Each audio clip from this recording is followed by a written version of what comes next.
আমি মূলত গত কয়েকদিন আগে আমার ভাবির বাসায় গেছিলাম ইফতার করতে। তো ওইখানে খাবার-দাবারের কিছু ছোট ভিডিও করেছিলাম। সেটাই আজকে শেয়ার করি চলো তোমাদের সাথে। তো এইখানে মূলত আমি ইফতার নিয়ে বসলাম। আমরা তো সবসময় এভাবে মাখা ইফতার খেতেই ভালো লাগে। তারপর এখানে ভাবি মিটবল বানিয়েছিল, সেগুলো একটু টেস্ট করছিলাম। বেশ ভালো হয়েছিল কিন্তু খেতে। তারপরে আমি খেলাম তরমুজ। তরমুজ কিন্তু আমার ইদানিং খুবই ভালো লাগে, যেহেতু একটু গরম পড়েছে। এই কারণেই মূলত তরমুজ খেতে একটু ভালো লাগে।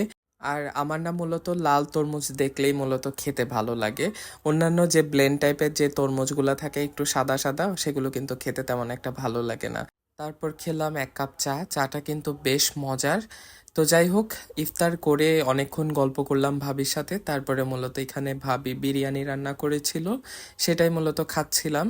আমার ভাবির হাতের রান্না করা বিরিয়ানি কিন্তু সেই মজা। যেমন সুন্দর ঘ্রাণ হয় তেমন কিন্তু খেতেও বেশ পরিমাণে ভালো লাগে। তো আজকে মূলত ভাবি এখানে করেছিল চিকেন বিরিয়ানি। চিকেন বিরিয়ানি তো আমার খুবই ভালো লাগে। বিশেষ করে এরকম সাদা টাইপের করে করলে সেখানে কিন্তু আমার খুব বেশি পরিমাণে ভালো লাগে। তারপর এখানে সাথে ছিল সিদ্ধ ডিম আর হলো সালাদ। সালাদের মধ্যে তো আমার সবচাইতে বেশি পছন্দ, তোমরা জানো আমি সবসময়ই বলি, টমেটো।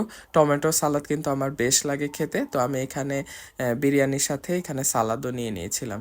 তো এই তো আমাদের ছোট্ট পাখি এখানে আমার কাছ থেকে প্রথমবার একটু করে খেলো। ও মূলত আমার কাছ থেকে তেমন একটা বেশি খায় না, একবার নিয়ে আর নিচ্ছিল না। তো যাই হোক, এখানে আমি সুন্দর করে মেখে সবকিছু নিয়ে একসাথে খাচ্ছিলাম, সালাদ ডিম একসাথে সবগুলো নিয়েই লোকমাটা নিচ্ছিলাম। এটা মূলত গত শুক্রবারের একটা ভিডিও, আমার আসলে তেমন রেগুলারলি ভিডিও দেওয়া হচ্ছে না ব্যস্ততার কারণে। তো যাই হোক, তোমাদের কি খবর? তোমাদের খবরও কিন্তু আমাকে কমেন্ট বক্সে জানাতে ভুলো না। সবার কি ঈদের শপিং শেষ কিনা, তারপরে ঈদের প্ল্যানিং কি, কোথায় যাবা, কি করবা, অবশ্যই কিন্তু আমাকে কমেন্ট বক্সে জানিও। আরেকটা জিনিস জানাতে পারো, তোমরা কে কোথায় থেকে আমার ভিডিওটা দেখছো। আমি কিন্তু এখনো ভালো করে জানি না যে তোমরা কে কে কোথায় থেকে আমার ভিডিওগুলো দেখো, বা আমার অপরিচিত কেউ কি আসলে আমার ভিডিও দেখো কিনা। তো এই তো আমাদের এখানে ছোট্ট পাখি সামিও সে খেলা করছিল, সেটাও একটা ছোট্ট করে ভিডিও করে নিলাম। আমার ভিডিওটা কেমন লাগলো আজকের, অবশ্যই কিন্তু আমাকে কমেন্ট বক্সে জানাতে ভুলো না। তো সবাই ভালো থেকো, দেখা হচ্ছে পরবর্তী ভিডিওতে। আল্লাহ হাফেজ।